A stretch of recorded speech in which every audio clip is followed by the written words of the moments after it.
வச்சுட்டியா வச்சுட்டியா இரு எவ்வளோ வெயிட் இருக்குன்னு பார்ப்போம். 19 கிலோ இருக்கா? இப்போ அப்படியே பாரு. பாருதா இது லைட்டாக பிரிஞ்சிருக்குதா? இது லைட்டாக பிரிஞ்சிருக்குதா? இது பாருதா ஓப்பனாக லைட்டாக இருக்கா? ஆயிட்டு இருக்கு பாய், ஆயிட்டு இருக்கு. உள்ள ஓப்பனாக இருக்கு, லைட்டாக ஓப்பனாக இருக்குதா பையன்? இப்போ அப்படியே கிளி.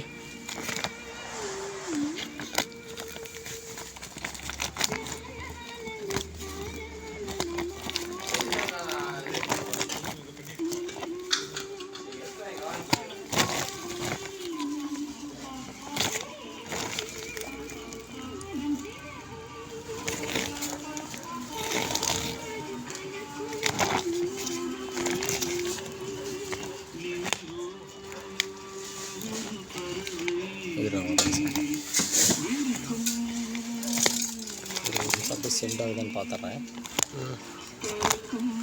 பிரிக்கணும்.